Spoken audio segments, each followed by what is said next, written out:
रहे ना रहे पर हमारी आवाज तो रहेगी।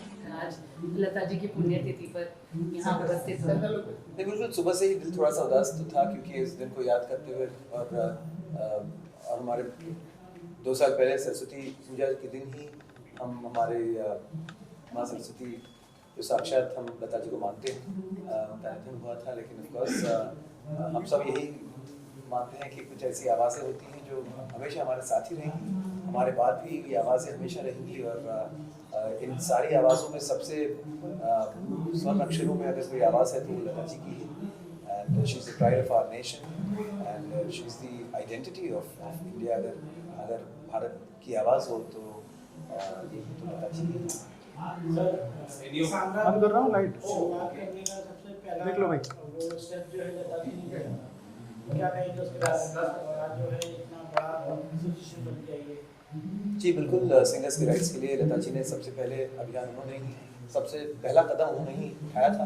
और बहुत साल पहले की बात हो रही, लेकिन अब जाकर फाइनली इसरा से इसामरा बनकर अब हम सिंगर्स म्यूजिशियंस सारे संगीत से जुड़े लोग एक साथ जुड़े हैं। और you know this is I am sure Lata ji would be very proud of this moment this year. And सब कुछ ही उनके आशीर्वाद के वजह से ही हो पाया है। उन्होंने वो पहला कदम रखा था तो आज जाकर हम यहाँ तक पहुँच पाए। हाँ जी, ऐसी कोई मेमोरी आपकी जो है।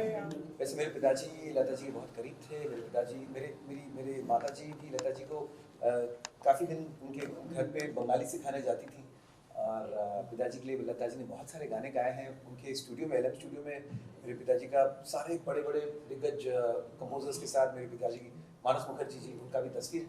तो बचपन में हम कई बार डैडी के साथ प्रभुकुंज लता जी से मिलने गए थे। और जब भी मिलती थी मुझे कोई ना कोई किस्सा बताती थी। हम तो बहुत छोटे थे, लेकिन पिताजी के साथ कोई घटना कोई घटी होगी तो बताती थी, पता है ऐसा हुआ था। और मानस ने एक मुझे स्टोरी बताई थी कि पिताजी कहीं शो करने गए थे और वो आकर लता जी को बताने लगे कि मैं गा रहा हूँ अजीब सी आवाज़ आ रही है, कर कर कर कर। मतलब क्या, नीचे देखे कोई स्टेज काट रहे थे, कोई मस्ती चल रही थी। तो ऐसी बातें भी बोले, देखो ऐसे भी दिन गुजारे हैं तुम्हारे पिताजी ने जो मुझे उन्होंने बताया।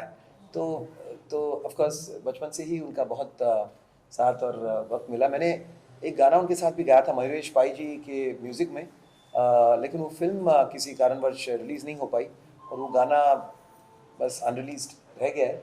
लेकिन I definitely want Mayuresh ji to share that song at some point, because that was apparently her last dubbed song.